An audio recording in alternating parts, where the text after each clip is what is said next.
나는 아들뻘인 남자와 비밀을 만들었다. 나에게 이런 일이 생길 거라고 생각도 못했다. 가장 친한 친구에게도 하지 못한 이야기를 이 공간에 살짝 털어놔 보겠다. 좋아요.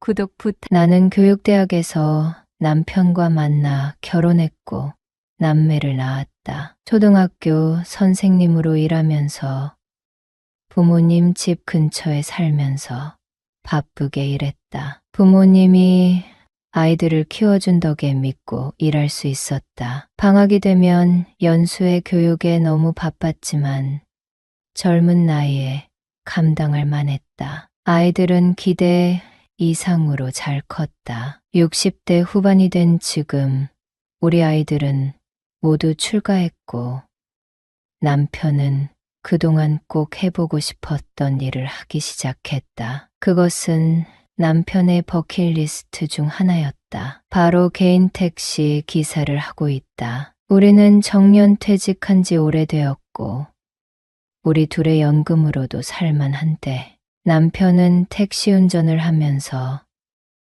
많은 사람들을 만나고 싶다고 했다. 그 덕분에 나는 이틀에 한 번은 혼자 잔다. 아이들이 바쁠 때 손주를 가끔 봐주기도 한다. 선생질을 오래 했기 때문에 손주 교육에도 소홀할 수 없었다. 남편과 검소하게 살면서 돈을 모아 넓은 평수로 이사했다. 아들, 며느리, 딸, 사위, 손주들이 와서 가끔 잠을 자는데 집이 좁으면 불편하게 지낼 것 같아 그동안 저축해둔 돈으로 새 아파트를 분양받았다. 그러면서 일이 벌어졌다. 우리 부부가 살 마지막 집이라고 생각하고 인테리어를 하게 되었다. 그 비용은 아들과 딸이 부담해 주기로 했다. 동네 인테리어 업체를 다니면서 견적을 받았지만 마음에 드는 곳이 없었다. 그러다가 딸의 소개로 한 업체를 소개받았고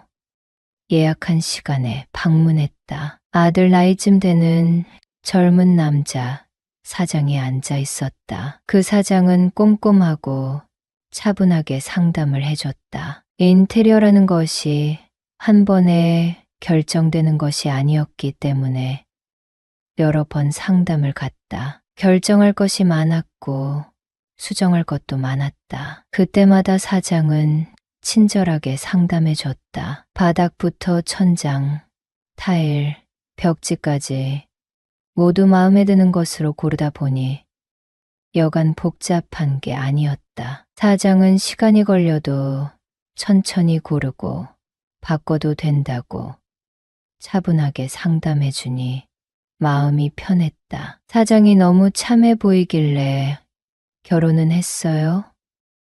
라고 물어봤고 아니요. 일하느라 아직 가정을 이루지 못했어요 라고 했다. 우리 아들 연배와 비슷해 보이는데 사장님도 좋은 여성 만나서 결혼하면 좋겠어요. 섹시한테 엄청 잘해줄 것 같아요 라고 하며 말도 편하게 하기 시작했다. 수십 년간 학부모를 상대해봤지만 사장은 정말 인성이 좋아 보였다. 이사날을 앞두고 새 집을 철거했고 계획대로 수리를 해나갔다. 남들이 보면 사치라고 볼 수도 있을 정도로 화려하게 집을 꾸미기 시작했다. 매일 아침 새 인부들이 와서 집을 수리했고 그때마다 사장의 전화를 받았다. 사모님, 오늘은 욕실을 수리할 거예요. 소음이 가장 크게 나는 날인데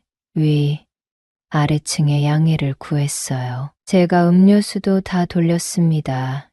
라고 친절하게 설명해 줬다. 나는 매일 이사할 집에 가서 공사 현황을 지켜봤다. 인부들에게 필요한 간식도 챙겨다 줬다. 가끔 사장도 현장에 와서 꼼꼼하게 지시했다. 드디어 이삿날이 되었고 사장은 행복하게 잘 사세요라고 하며 벽걸이, 시계를 선물했다. 한눈에 보기에도 우리 집과 잘 어울리는 시계였다. 있었다. 사장은 평범하게 생겼지만 안목이 대단히 높아 보였다. 나이 들어 새 집에서 사는 건 정말 행복했다. 대도시 중심부에 있는 새 아파트에서 남부러울 것 없는 살림살이, 좋은 집, 건강한 육체, 남편의 택시기사 면허, 비용은 꽤 큰 돈이 들었다. 하지만 젊은 시절 개미같이 모으고 투자를 해둔 덕에 아낌없이 지출할 수 있었고,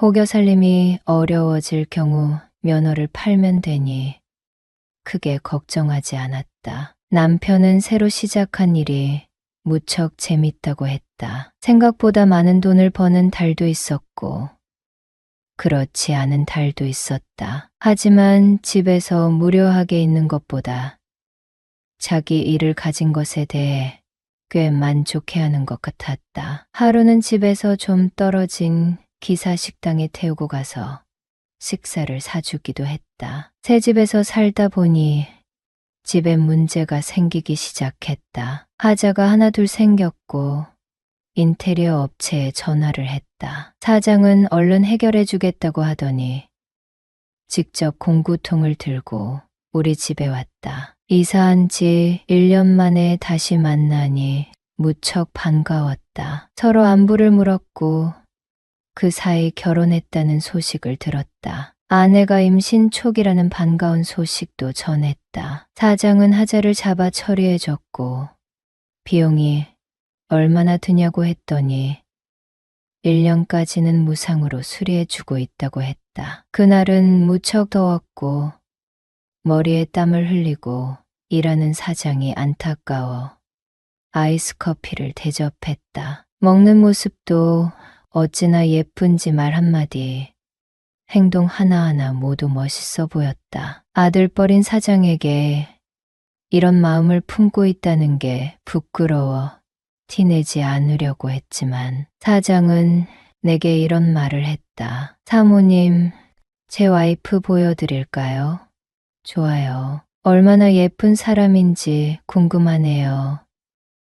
사장은 지갑에서 결혼 사진을 꺼내 보여줬다. 사진을 보자마자 깜짝 놀랐다. 내 젊은 시절 이미지와 비슷했기 때문이었다. 사모님과 상담하면서 사모님같이 우아하고 단정한 여성을 만나고 싶다는 생각이 들었어요. 사모님 이사하시고 소개팅을 했는데 사모님과 비슷한 사람이 나오는 거 있죠? 하며 웃어 보였다. 나를 좋게 봐줘서 너무 고마워요. 우리는 그동안 어떻게 지냈는지 얘기하기 시작했다. 사장님은 택시 일 잘하고 계세요. 퇴직하고 집에 있어도 되는데 굳이 나간다고 하지 뭐예요. 컨디션 조절하면서 일하는 거라. 아직은 괜찮아요. 사장님 정말 멋지시다. 저도 가끔 택시 타보면 교사로 은퇴하신 분이 종종 계시더라고요. 아내에게 잘 해줘요. 건강하고요. 사장이 커피를 마시고 인사를 하고 집을 떠났다. 여러분은 써리모의 영상을 재미있게 듣고 계십니다. 집하자 보수를 마치고 평범한 하루하루를 보내고 있었다. 사장이 집에 왔다간 지도 6달이 지났다. 어느 날 저녁에 사장에게 전화가 왔다. 사모님, 제가 상의 드릴 게 있는데 잠시 나오실 수 있어요?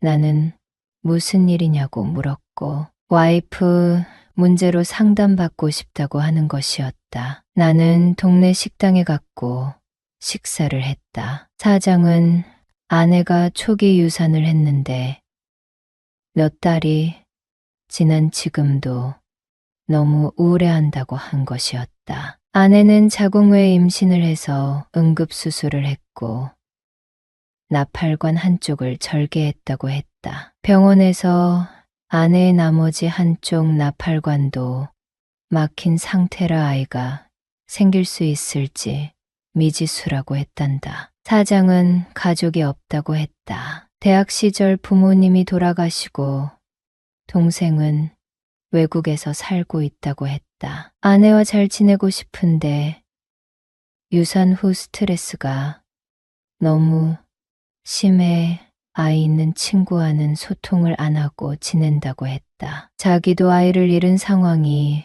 너무 힘들지만 아내는 더 힘들어 하는데 어떻게 해줘야 할지 조언을 구하고 싶다고 했다. 나는 집에 일찍 들어가서 아내와 시간을 많이 보내라고 했다. 사장은 사업이 잘 돼서 매일 늦게까지 상담이 잡혀 있다고 했다. 아내를 잘 챙겨주고 싶지만 사업을 놓을 수 없는 상황이라 막막하다고 하소연했다. 자기도 부모님이 없으니 조언을 구할 만한 상대가 없어 답답했는데 내가 생각났다고 하는 것이었다. 꼭 아이를 가져야 하는 것도 아니라 편하게 부부 생활을 하면 되는데 그마저도 응해주지 않는다고 하는 것이었다. 나도 사장에게 솔직하게 말해야 할 것 같았다. 사장님, 나도 우리 남편이랑 각방 쓴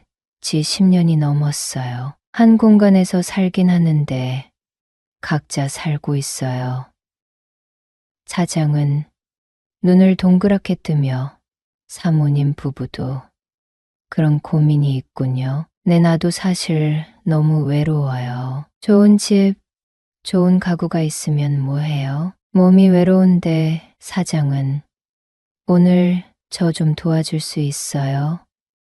라고 했고 우리는 곧바로 실행에 옮겼다. 남편은 내가 나오기 전에 운행을 나갔고 아침에 들어올 예정이었다. 우리는 서로 필요한 것을 채워주었고 나름 만족했다. 사장은 나에게 무척 건강하다며 칭찬을 해줬다. 나는 요즘 사장과 가끔 만나고 있다. 남편이 오전에 운행을 나가면 사장에게 전화를 한다. 사장은 바쁜 시간을 쪼개서 내 집에 놀러 온다. 짧게 우리의 보리를 보고 정성껏 차린 밥을 같이 먹는다. 사장은 엄마가 차려준 밥상 같다며 맛있게 먹고 더 달라고 했다. 사장은 어리지만 내 마음을 잘 알아주는 존재였다. 한 번은 사장과 같이 있는데